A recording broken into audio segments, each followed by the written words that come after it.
Hi, Vicki here from Brain Injury Hawke's Bay. Welcome to our Community Collaborators series. Today I speak with Jenny from Citizens Advice Bereau. Would you like to just kind of start by telling us a little bit about your role and what your organisation does? Yeah, well, I'm the manager and I work 30 hours a week for Citizens. Yeah, we've got some Citizens Advice in Hastings and one in Wyre. In Napier, I work 30 hours and there's one other paid member of staff who works 6 hours, and that's to help make sure our information technology is up to date and all our pamphlets and leaflets that we use. I've been there 8 years now, just completed an 8-year anniversary yesterday. Congratulations. Quite interesting. Which is good. We have got about 50 volunteers and about 28 of those at the moment are accredited volunteers, which means they've had full training so they can help people with any issue that they have. And then we have other volunteers that help on our reception.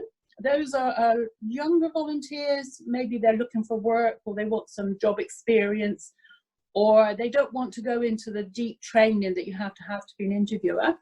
Then we have volunteers that help with presentations, with expos, admin. So they do quite a lot of different jobs. Yeah. Our accredited interviewers, ones that help people with their issues, so they're mostly older people.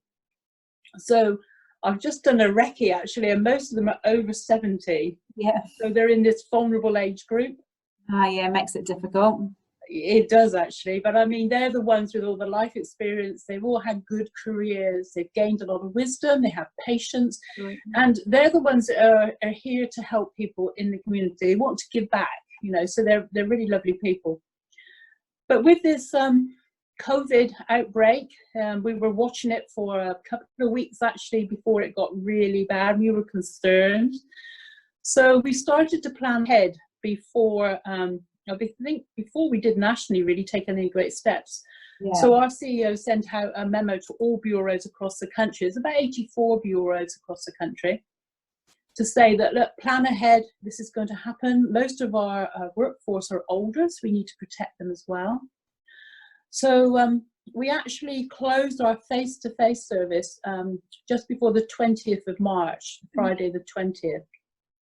So then we could plan, our contingency plan was to try and still be available for people in the community. So since then, we've all been working from home. Yeah. We're working on a national basis rather than a local basis. So we pulled all our resources together, and there was somebody in each area of the whole country answering 0800 phone calls. Oh, excellent. You don't have to pay for the call. Yeah, they can ring somebody like me, and then I will put the call through to one of our volunteers to do the research and get them the answers they need. So we're managing it 10 till 3 every day, Monday to Friday. But the answer phone is still on, so people would leave a message and then we'll ring back. So there are several ways that people can contact us. One is the 0800 number, and that's from landline or mobile phone. Right. You can ring from all over the country. You might, I mean, I've taken inquiries from people in Otago, Auckland, Christchurch, could be anywhere, but we have a really good sound solid database that we use, so we can actually help anyone over the country. So we're open 10 till 3, messages can be left. Also, people can contact us via our website. There's an online chat on the website, so you can get instant help. There's a couple of bureaus that have volunteers that manage that. Or you can leave an email and then we'll respond by email. And we'll always ring people back. So it's, you know, it's a great way for people to access some information. Yeah, definitely. And so people can just jump on Citizens Advice Bureau, just Google that and you guys would pop up? Yep, cab.org.nz. Excellent. And then all the details will be there. Yeah, the 0800 number's on there, but it's 0800 367 222. Excellent. And you will get put through straight away to someone that can help. I mean, there's lots of confusion around still about employment and the subsidy, redundancy, even renting. Landlords can. Yesterday I had somebody ring from a different part of the country, Whakatane or Whangarei, I think it was, concerned that she was threatened with eviction. Can my landlord evict me was the big question. And the answer is no, unless you're acting illegally, then they can't really evict you. People trying to access food resources if they can't go out the house. So there's lots of different questions that people they don't feel a bit stupid if they don't know the answer. I mean, they're not stupid questions. People are still confused. So at least they ring us and we will give them the trusted answer, if you like. Yeah, the absolutely. other thing that we're doing it's such a time of confusion for people and stresses. So just to know that there's someone you can get in touch with, and even if you're not going to get an answer that phone call, you'll get a call back with an answer that you can actually say that you can trust. There's such a weight off people's shoulders. Yeah, I think it is. A lot of people are now, we're going into the 4th week, they're getting cabin fever, they're getting stressed out, and especially with children or people that you have to keep occupied, and they don't quite understand why they can't go out and why it's so important to stay in. Those are the stresses that we're finding out. I think there's a lot of domestic violence that's occurring now as well, unfortunately, with people being locked together and just can't escape or get out. So children are quite vulnerable at the moment, I think. Yeah, definitely. The other thing that we're doing is actually part of the national emergency management that's going on at the moment from the civil defence. So we have volunteers all over the country ringing people that are over the age of 70. Oh, great. And just checking they're okay. So we may not be checking local people from around here because that's wordless, I think, by the Red Cross and Age Concern. But we're ringing people in Auckland, because there's a lot of people over there that they don't have enough resources, I think, to keep in touch with them. So we're doing that, which has gone quite well. We have 50 on our list yesterday, so it's just great. Our volunteers are at home still working away and on their computers. And how nice, though. I mean, you could be getting in touch with people that possibly you're the only contact they've had for a little while, so it's nice for people just to know that there's someone out there, isn't it? Yeah, and I think generally people have been really happy to receive that call, and grateful that somebody's just checked they're okay.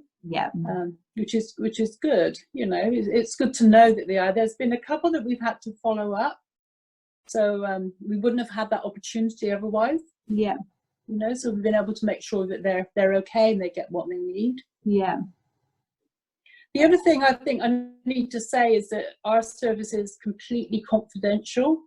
I mean, normally people can come into us and to our office, and face-to-face service is absolutely confidential and private, and there's no waiting time. And that's what I think people are missing at the moment. Because a lot of people do not have technology as well, or they don't understand it. So to make these phone calls is quite good for people, because they can't hop online and have a look and see what's going on. Exactly, and there will be a big part of the community that are missing out on a lot of information because of that. Even our local paper that we write a regular column for, the Napier Courier, that's online now. You can't get a paper copy, so people are missing out on that information. They like to sit down and read it, and they actually can't do that. So I think we're just doing our bit, really, like everybody else, to make sure that everyone's kept informed. And you'll continue to have all these processes in the place through level 3 and level 2. Do you think you'll just continue operating from home? We're discussing that now. We're looking at the different alert levels and how it's going to affect our team and what we can offer. I think at this stage we would definitely be working at home from level 3. Basically, because most of our workforce is older people. And then we'll be looking at level 2 and seeing how we can adapt to level 2. But I mean, our first priority is to make sure everyone's safe. And because we're an anonymous service, if people come to us, we don't know who they are or where they come from. You can't trace anybody that way. So I think we'll be definitely carrying on, but we want to get back to our face-to-face service as soon as we possibly can. And we look forward to getting to that stage, but until then we are still available. Excellent, great, thank you, Jenny. I think that gave us a lot of information about your service, and I mean, just to say to people, get in touch. Get in touch. Definitely. If you've got any questions, any issues, great place to great first stop to get some information. I think so. I mean, it doesn't cost anybody anything. Just pick up the phone. No, we don't know who you are. It doesn't matter. We don't ask you your name unless we call you back, because if we do research, we ask for your first name. That's all. Yeah. But even, you know, if you want to know what day it is, do we know what day we're on?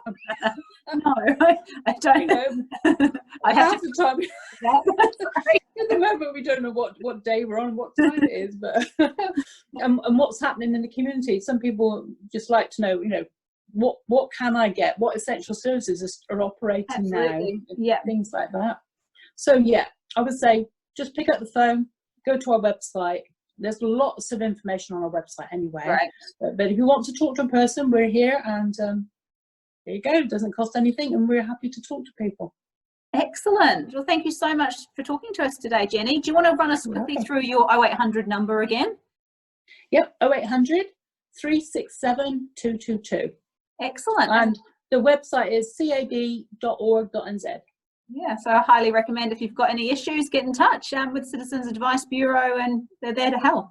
Thank you so much, Jenny.